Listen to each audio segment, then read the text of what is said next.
Hello everyone. Today we're going to be going over one of the more disputed topics in OOTP, which would be contracts and how you should manage them.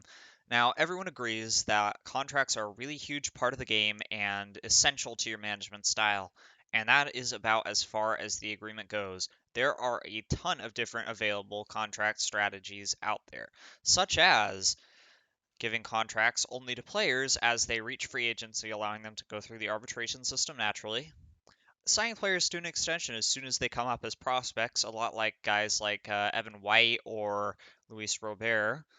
Or alternatively, you can wait until players hit arbitration and then give them huge extensions then. So today we are going to be looking through all three different styles, trying to figure out when you should give a player a contract and the general types of players that you should expect to see large contracts awarded to. So today we're going to play as the Dodgers and use them as an example team since they have players in a lot of different categories in a lot of different contract phases. And we will go from there with our contract styles and strategies.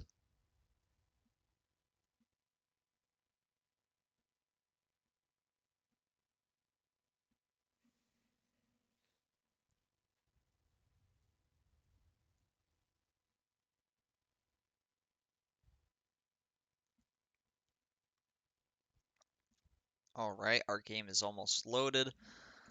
So we will be, of course, selecting the Dodgers, and a couple of the players that I want to take a look at here are Julio Urias, Cody Bellinger, Dustin May, Gavin Lux, and Walker Buehler. I believe we're also going to be taking a look at Cody Bellinger. So we've got a huge variety of players in contract phases here. Down towards the bottom, we have guys like Gavin Lux and Dustin May who are still pre-arbitration. We also have Will Smith in that category. Then we have up here Corey Seeger with only 1 year left in arbitration. We've got players like Jock Peterson and Enrique Hernandez about to hit free agency. And then we have guys like Cody Bellinger and Walker Buehler who are about to hit their arbitration. So, one of the things that we want to look at is what is a player going to demand in free agency or for an extension. So, we'll start with our best of the best, which would be Mookie Betts in this case. So, we'll offer him an extension and check the demand here. Now, there are huge red flags in this extension ask. First of all, he's want $42.5 million average annual value, which is really expensive even for your best players. He also wants a player opt out in the middle of this contract, which is a huge no no. You want to have as much control over your contracts as possible, and you want your players to have as little as possible. If this turns out to be a bargain and Mookie explodes into a huge player, you do not want him to opt out of it. And since this opt out is unlikely to be executed unless the back end of the contract is actually good for you, then you want to make sure you do not have it included in this or any deal, really, as it can only benefit the players. Now, player option is a minor red flag here at the end. Since it is a long contract and only 1 year is an option, this is less big a deal, but the players will value this really not highly, so you can remove that without really blinking an eye. I honestly think this is a terrible contract offer to Mookie, and I would personally never even consider awarding it, especially since it brings him into his age 37 season, which is another huge red flag. But really, there are people who believe that this type of contract is worth giving. So, as far as Mookie goes, he is a talented player. He is a superstar, but he is not the level of player who deserves $42.5 million average annual value, which I will get into later. Now, another example of a player about to hit free agency is Justin Turner. He is much older than Mookie and much less talented, but we'll check out his demands here. We'll consider him an all-star level player. Now, he wants 5 years, another player option, and a $22.5 million average annual value. This, in my opinion, is also a terrible contract. We're giving Turner, who usually implodes by age 37 in OOTP, 5 years at a pretty high average annual value. This is all-star caliber production cost expectation. for every single season, and we absolutely do not want to give him that. Furthermore, he does have a player option on that last season, so if he does happen to continue producing at this or a higher level, he can exercise that option and take value away from us. Now, we don't really want to extend any of those players, but let's take a look at Enrique Hernandez, who is a super utility guy who will add a little bit of value to our team overall. He can play every position. He's not terrible at any of them, and he hits all right too. So let's see what his extension demands are. He wants to be signed through his age 32 season, and he only wants $6 million average annual value. Now, you could probably cut this down a little bit. He also has no further conditions in the contract except a $44,000 All-Star selection bonus, which he is never going to hit as he's never going to be an All-Star as a backup, and even if he were a star, he's not good enough. Now, this contract is not bad. If you're looking for a quality super utility guy, Enrique Hernandez is not a terrible option. I would try to cut out a little bit of money from this deal, but honestly, this is probably the most reasonable extension offer that we have seen from our players at this stage. Next up, we want to check out Corey Seeger here, who is a shortstop, more of a third baseman, honestly, with his abilities, but he hits pretty well, he fields pretty well, and he runs the bases pretty well. He's still young, and he is about to his last year of arbitration. Now, he only wants a one-year contract, so we're actually going to come back to him a little bit later, perhaps. In the meantime, we're going to hit Cody Bellinger, who, as you could see, is ridiculously rated. He has a lot of really insane ratings. Now, Bellinger here, considering he's hitting his last year of, or his first year of arbitration, rather second as he was a Super 2, these demands are not super unreasonable. He wants $25 million average annual value. He wants an opt-out in the middle, and he wants a player option on the last year. Now, of course, he has a lot of control of this contract with the opt-out and a player option. That we do not want him to have. But this is not actually a terrible contract at all, really, as again, the opt-out comes after 5 years, which these are probably cheaper than he would have been coming with anyway, so this contract as it stands is not that bad. Now, furthermore, he wants a player option on his last season, which is going to be age 35 in a 10-year contract. If he opts out of this year, it's really unlikely to harm us that much. But again, we're going to cut this out, and we're also going to cut out the opt-out. Now, one thing you have to consider is cutting out the opt-out is really going to upset a player. You're going to have to up the AAV significantly if you want to make out for the loss of their opt-out option.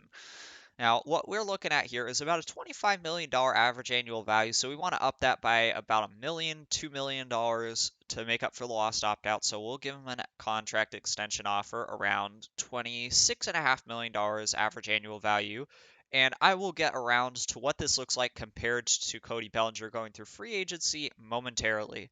So, let's quickly structure this contract according to our team's needs. So this year, we have a ton of money available for an extension. We could give him up to $160 million for next year. Now, obviously, we're not going to give him that much. That means we have a lot of money available to offer to him for the next season. So we're going to give him $45 million in year one. And we're going to scale it down accordingly so that we have more money to work with in the future when we need it more.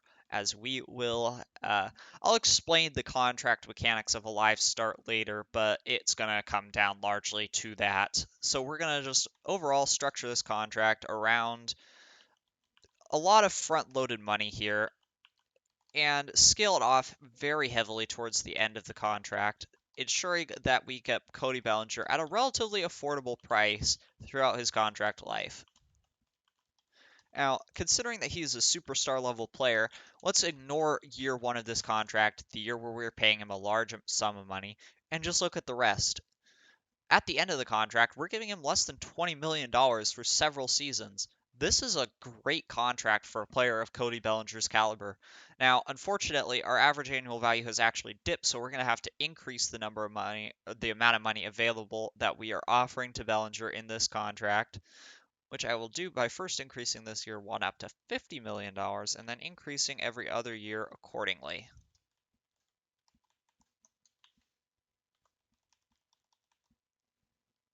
I will actually just leave it here and we'll take a look at the new average annual value. We're still in the realm of 25 million, which we do want to increase. So I will continue increasing the money in the other years of this contract in order to get us up to our target average annual value.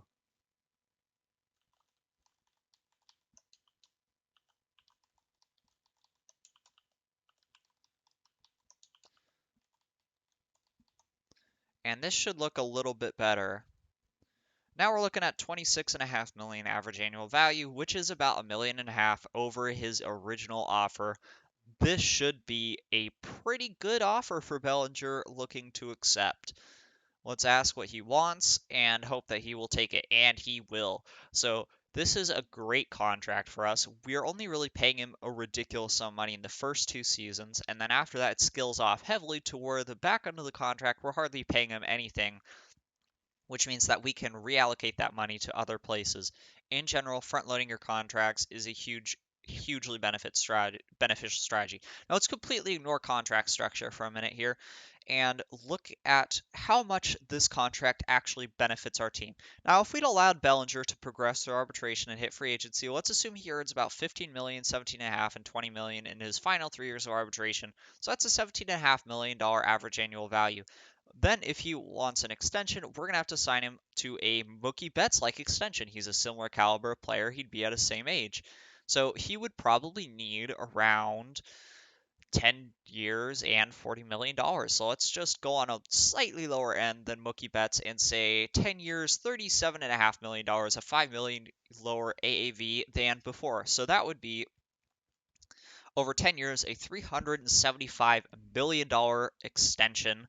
And then, of course, we have to account for his 3 years at $17.5 million of average annual value, which brings his total contract life over those 13 years up to $427.5 million. Now, this is no small number. Keep in mind that we would also have 3 more years of control over Bellinger, which in this case is a bad thing since he would be aging, likely producing nowhere near his superstar level, and we would still have to pay him the same average annual value. Now, if we take this total contract over these 13 years, his average annual value would be $33 million. Now keep that in mind. We paid him $26.5 million for 10 years, or we could have given him $33 million for, what is that, 13 years. I honestly think this is a huge no-brainer. No player is worth that extra money. And if you were to extend him at the end of his current 10-year contract, he's going to be cheaper than he would have been if you'd given him that huge contract, and probably asking for only a couple of years at that. So overall, I think this really does not require much thought. There is no doubt that signing players to a huge extension in arbitration is a way higher value than signing them to a free agency extension and letting them go through the arbitration process. Now, just to confirm this, we're going to go through with Walker Buehler as well, who is down here.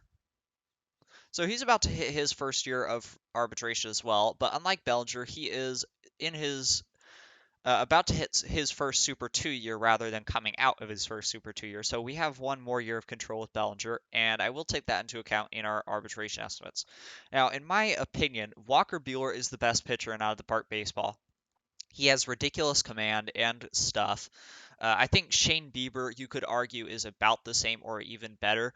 But in general, Walker Buehler and him are just by far the 2 greatest pitchers in the game. Now let's offer him an extension here. He only wants 1 year, but we're also going to try to give him 10 years. He's 1 year older than Bellinger, however. Oops, that's not what I wanted to do here. He's going to need about the same average annual value. We're going to offer him a little bit lower than that, so I will offer him $40 million in year 1, and once again, I will scale the contract's value down from there. But we're definitely going to need average annual value here, well over $20 million.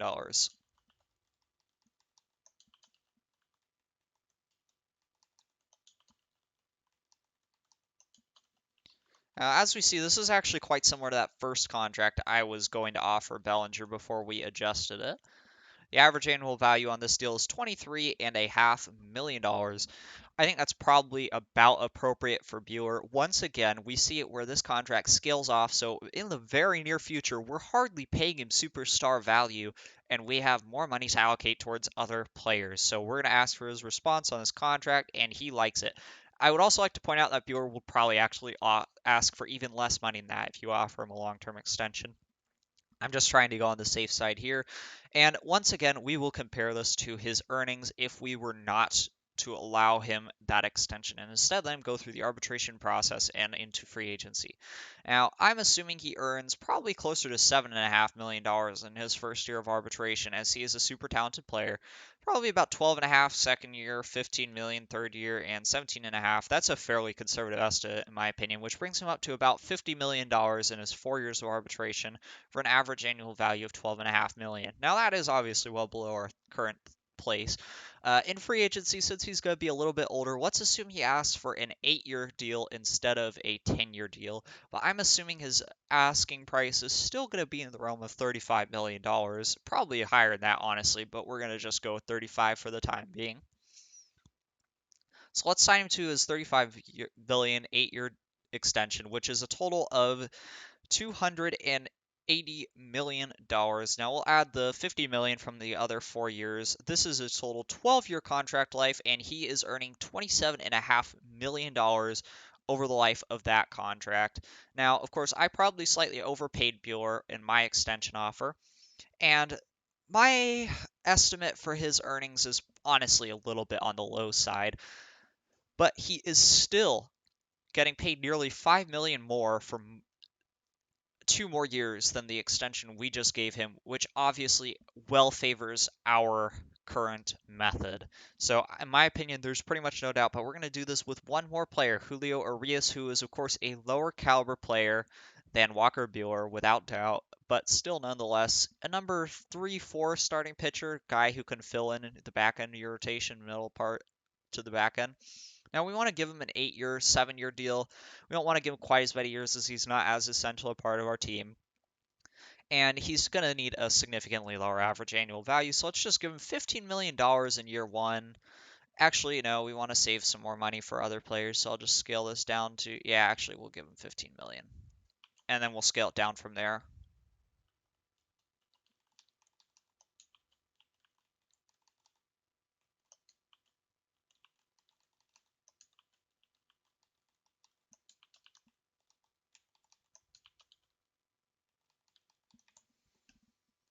And with this offer, we would be giving him $8.5 million average annual value over 7 years. I think that might be a little bit high, so I'm going to decrease the total value of this contract very slightly to match what I think is probably a little bit closer to Arias's demand. So that's about $8 million a year for the same period. And he likes the extension. So once again, this is a front-loaded contract that scales down pretty heavily as you get closer to the back end of the contract. Now, let's compare this to what he would likely have earned if we had let him go through the arbitration process and into free agency.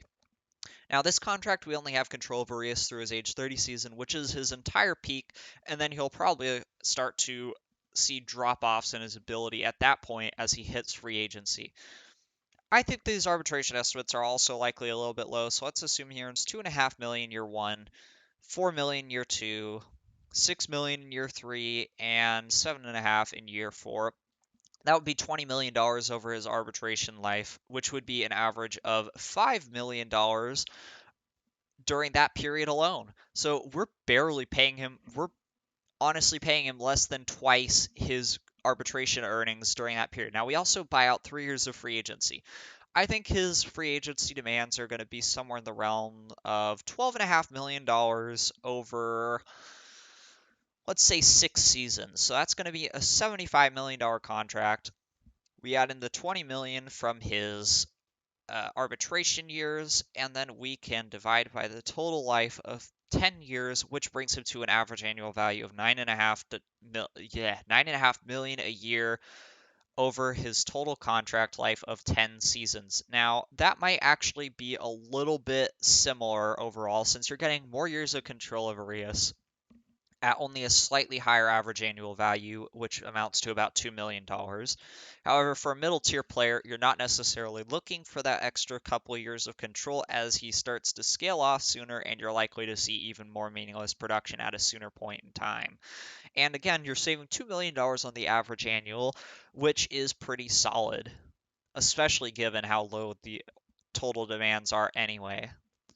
And now we want to look at some players who are in pre-arbitration. So that would be, in this case, Gavin Lux and Dustin May, two players who have a lot of talent to them. We're going to start with Gavin Lux, who usually has ridiculously high demands, as he is a star in the Rising. I honestly think he over asks anyway, but so since he is so talented and so young, we want to give him a 10-year contract so we make sure to get the entirety of his peak here. Now, he's not going to be a cheap guy to extend. Actually, we want to free up some money first, so I believe we want to trade away, let's say, AJ Pollock and David Price to give us some more breathing space here. And there will be teams interested in these players.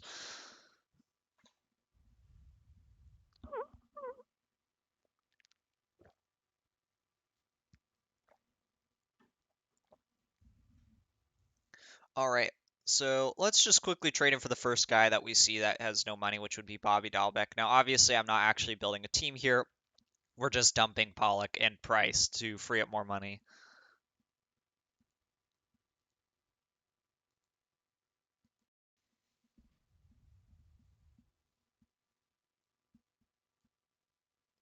And once again, I will go for the first guy here that I see who has no money to his name, which would be that dude. So now we're going to go back to our extensions over here. We're going to start with Gavin Lux, who we also want to front load. And he's got a 10-year extension, as I was saying, because he is a very talented player and we want to keep him around for as long as we possibly can. I'm going to offer him about $35 million in year one, and once again, we will scale down from there in an attempt to keep this contract very affordable to our team towards the end of its life. Oops, I want to increase that value.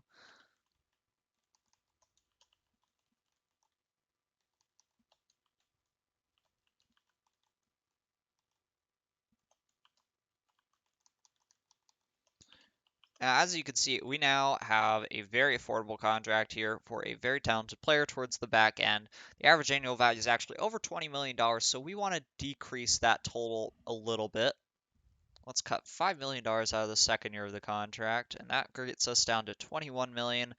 We can afford to drop that down a little bit lower, so I will decrease that year, decrease that year.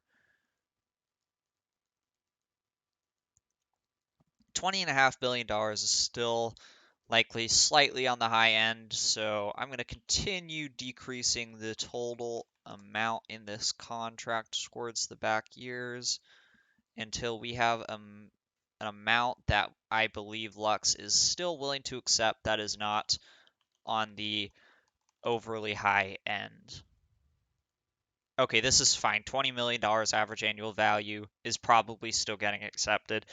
For a prospect, you almost never want to offer them a contract over this value for reasons that I will get to in a minute. Let's see if he wants it. He will take it. So he might actually accept a little bit lower than this, probably about $18.5 million. But now, considering that Lux is one of the better players in the league, he's already a year into his pre-arbitration. This is a pretty good contract.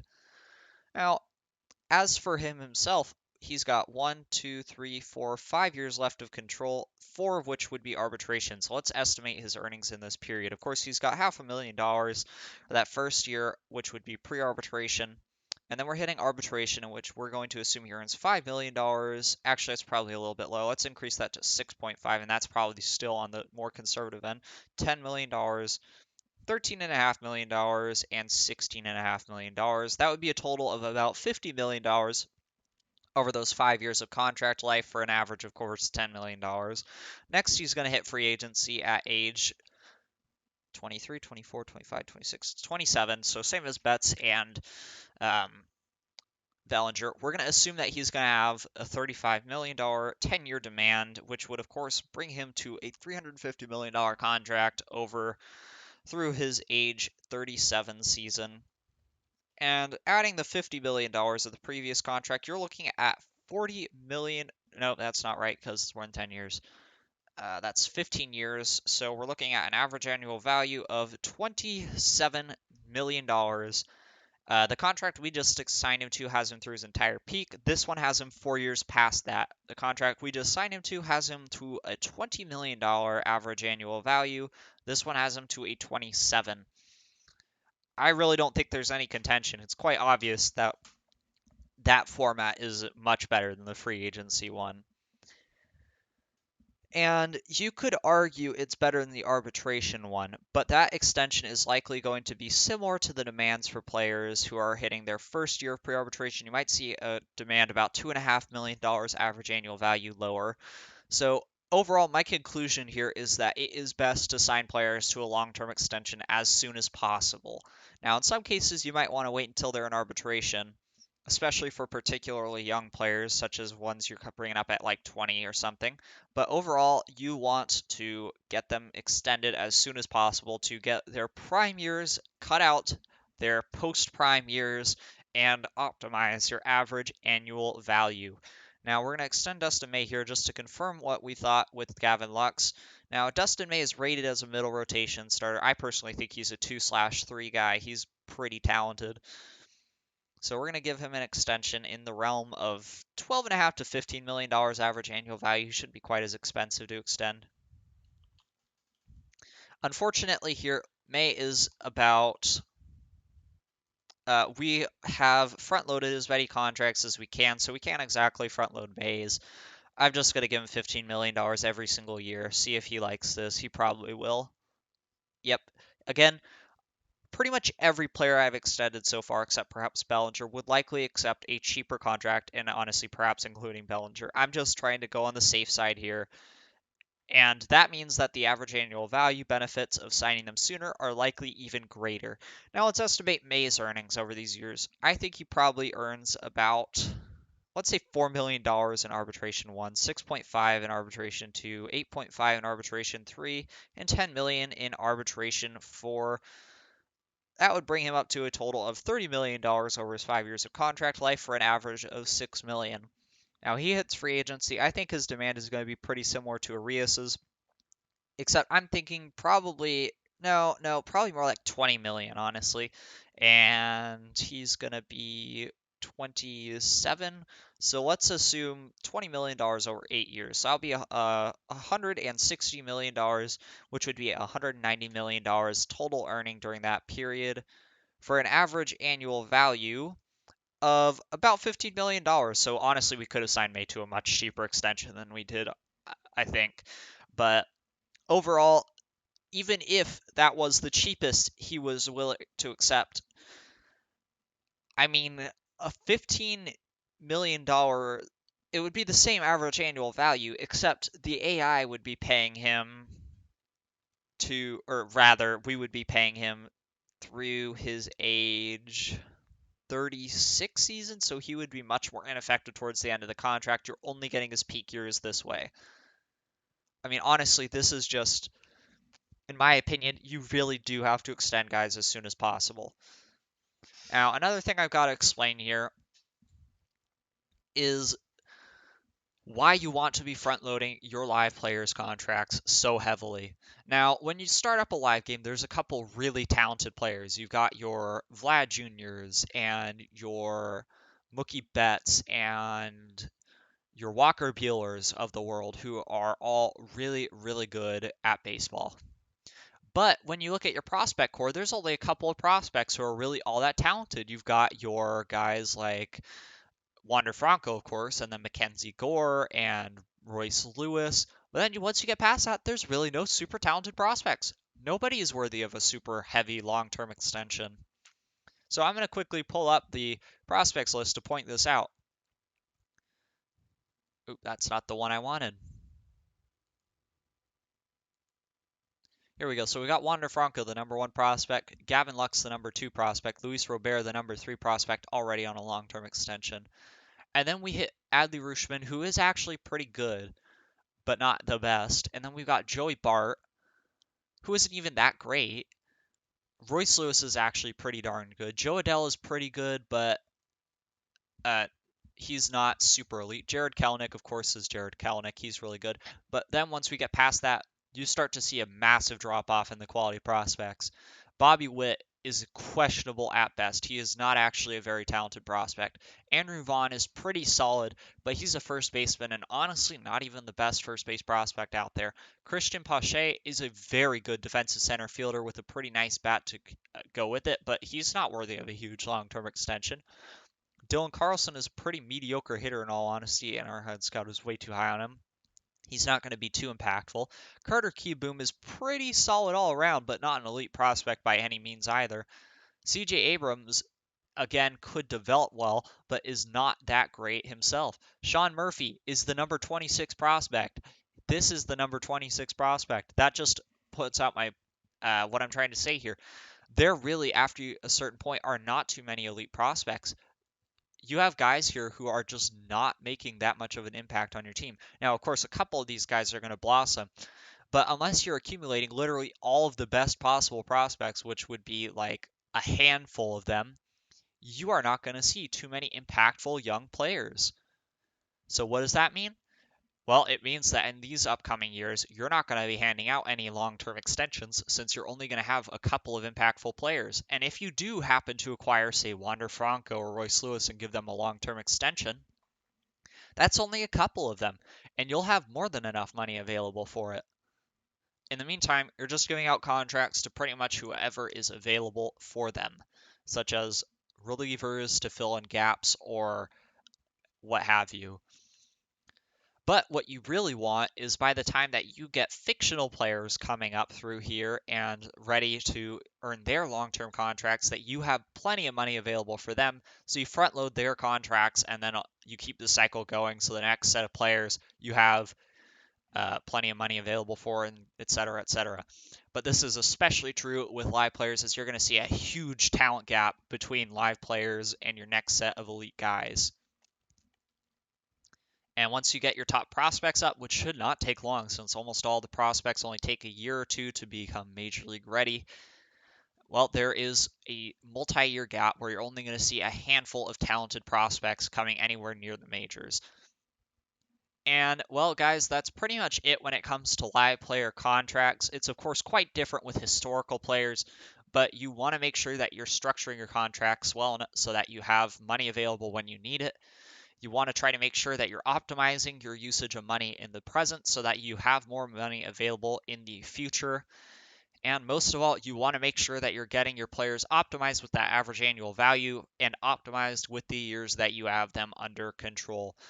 So I hope this helped you guys, and let me know if there's anything you would like to know or anything you would like me to run a video on for the future. So thanks for watching, and I'll see you guys on the next one.